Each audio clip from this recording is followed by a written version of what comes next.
Ustaz, anak saya di sekolah umum pengen masuk pesantren, cuma kadang-kadang pesantren syaratnya berat. Emang betul Bu, pesantren itu beda-beda syaratnya, tergantung kemampuan si ustadz untuk membina anak tersebut. Makanya ada tes dulu, ustadz ngira-ngira dulu layak gak nih jadi murid dia gitu. Sebenarnya sih kalau berat enggaknya standar ya, lawang bahasa Arab tuh biasa kok ya, Quran ya biasa, matematik ya biasa. Makanya Bu, 3 sebab anak masuk pesantren. 3 sebab anak masuk pesantren. Yang pertama, orang tua udah gak nyanggup sama nih anak, betul? Nah, itu kisah nyata lah begitu ya. Badung, ya apa betul-betul memang udah gak nyanggup deh. Makanya orang tua yang begini nih, kalau anaknya dibawa ke pesantren tuh langsung senyum. Halo, dipagi juga deh, gitu ya. Yang kedua, keinginan orang tua lebih besar ketimbang kemampuan anak. Orang tuanya ngaji, ngeliat ustadz berorasi, menyampaikan kayaknya asik. Ya Allah, anak saya pengen kayak gitu ya Allah. Padahal anaknya nggak punya kemampuan. Nah, ini bahaya. Ya, takutnya jadi matang karbitan nantinya. Nah, karena keinginan orang tua lebih besar ketimbang kemampuan anak. Dan yang ketiga, ini yang langka. Anak masuk pesantren karena keinginannya sendiri. Inilah yang kita buat di sini awalnya. Namanya pramahat. Pramahat itu pramahat sebelum anak masuk ma'had. Sering kita bikin pesantren weekend ya, Jumat, Sabtu, Ahad, sering di sini. Supaya anak-anak di luar nih udah bisa ngebayangin ma'had tuh gimana. Karena kalau boleh jujur ya, yang namanya ma'had itu lebih berhasil ketimbang sekolah biasa. Nggak pernah ditemukan anak pondok tawuran, nggak ada seumur umur. Anak pondok narkoba nggak ada. Kalaupun masalah kecil 1-2 tuh mah biasa lah, namanya manusia ya. Tapi jujur loh, dan Indonesia dikuasai sama orang-orang pondok loh.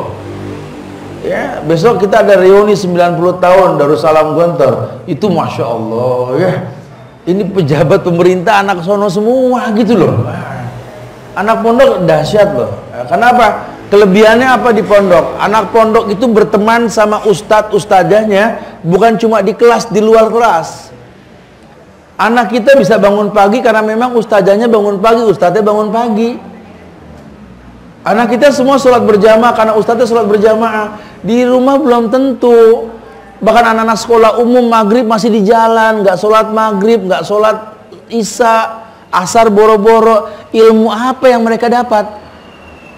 Cuma mau bilang apa, kita berani bayar mahal buat sekolah umum, giliran sekolah ma'had susah betul. Masya Allah, saya dirikan loh ini yayasan. Ini yayasan kita nih berdiri nih ya, demi Allah, uang pangkalnya saja bikin orang tersenyum karena bayaran bulanan mereka.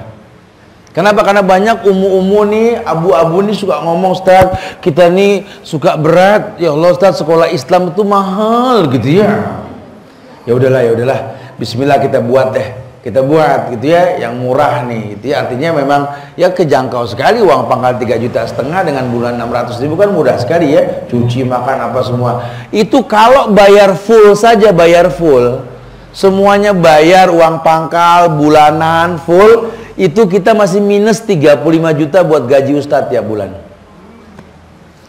Setelah kita buatkan, yang ada komplain, belum syar'i, banyak kesalahan, banyak ini. Ya Allah, kalau yang mau maksimal ya gurunya mahal gitu ya.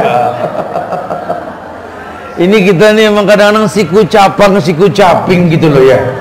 Jadi yang ditangkap nggak kena, yang dipegang kelepas tuh kita tuh. Giliran pengen punya kredit syar'i, tidak konvensional, tapi yang terjadi apa? Malah yang konvensional bisa on time bayarannya, yang kredit syar'i judulnya afwan, begitu mulu. Kita yang merusak sebenarnya dakwah ini. Makanya yang paling baik memang kita dekat deh sama pemilik ma'had, tahu. Karena biar gimana kita ma'had ini siap menyekolahkan anak gratis sampai dia kuliah di Madinah. Kalau nih anak memang berpotensi untuk itu. Ya, jadi nggak usah khawatir, banyak orang-orang yang pengen bisa seperti itu. Ini yang akan kita coba. Makanya ya bantu doa lah, mudah-mudahan kedepannya kita lebih punya orang tua asuh, untuk bisa mendidik anak-anak yang layak dididik sebenarnya. Karena jujur ya, anak-anak yang kita ambil sampai dari Papua, dari mana, dari Kalimantan, banyak sekarang sudah alhamdulillah nih. Ini anak-anak yang ya Allah, makanya saya suka bicara dengan bahasa yang gampang Bu, demi Allah Bu ya. Ini saya kajian di semua tempat di Jakarta, instansi 54 instansi saya masuk, ruang-ruang kajian, majelis saya masuk. Kadang-kadang saya melihat orang-orang yang berlebihan harta, masuk rumah sampai miring, garasi penuh mobil, ya Allah, nggak kepake. Ini kemarin saya ngeliat anak-anak penghafal Quran sakit di pinggir jalan nunggu angkot, sampai sesek dada saya, ya Allah. Ini orang-orang yang bakal menaklukkan dunia, mau berobat saja pakai angkot, subhanallah. Sementara orang-orang yang punya kelebihan, ini tidak ada manfaat barang yang dia miliki, subhanallah. Jadi kadang-kadang suka bingung juga, tapi nggak apa-apalah, sudah kita berjalan.